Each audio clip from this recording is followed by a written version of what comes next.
दो चीजों जीवन में उतार लेना, अन्न का कन और संतों का छन कभी बर्बाद नहीं जाना चाहिए। भोजन करने बैठो तो ध्यान रखो कि थाली में जूठा नहीं रहे, अन्न का कन बर्बाद न चला जाए।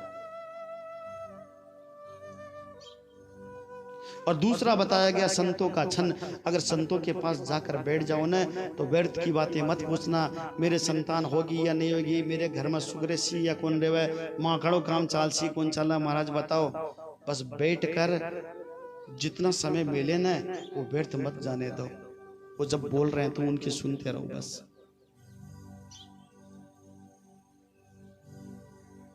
आज शादी विवाह होती है ना, और गांव में जब शादी विवाह होती भोजन हम बनाते हैं, इतना भोजन वेस्टेज चला जाता है, खराब चला जाता है, जूठा छोड़ देते हैं। हम भी भोजन ना अगर जमा कर बांटा ना तो 10 परिवार या एक गांव आराम पेट भर ले, अब तो आप जूठो छोड़ दें।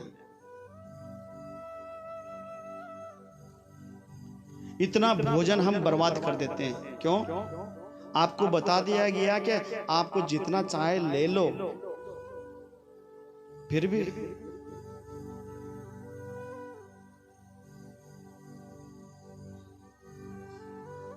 बहुत कम लोग बचे हैं भोजन करने के बाद थाली में पानी डाल के पिया करते थे।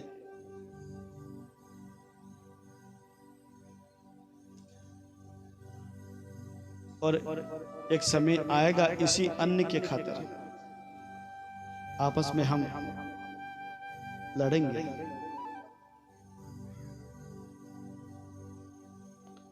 अन्न का कण कभी बर्बाद नहीं होना चाहिए, ध्यान रखना।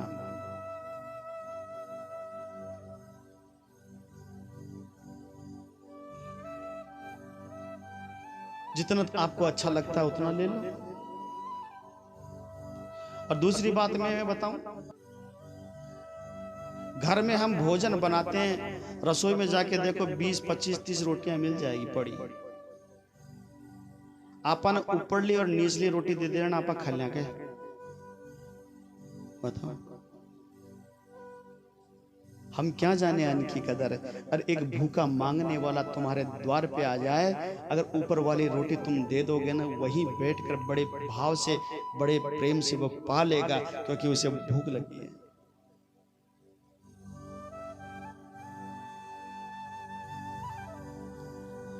आज उस परमात्मा की कृपा से हमारे घर में सब कुछ है, इसका मतलब ये थोड़े कि हम बर्बाद करते रहे।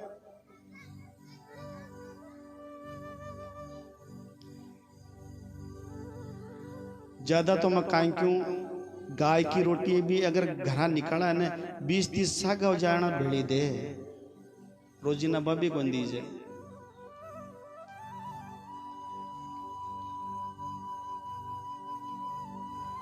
इन घना भेड़ी गरबो कर सी महाराज 20 एक होगी ना। कितने आलसी हो गए बताओ। गाय को एक रोटी दे दी तो मान लो कि 33 करोड़ देवी देवताओं को भोग लग गया, लेकिन गेट तक चाल कौन जाए महाराज।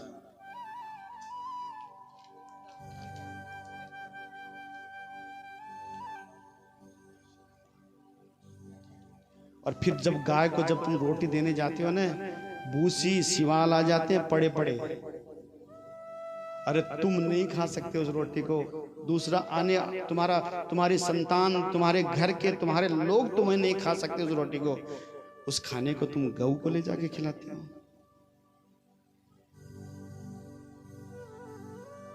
गाय को ले जाके दे दो।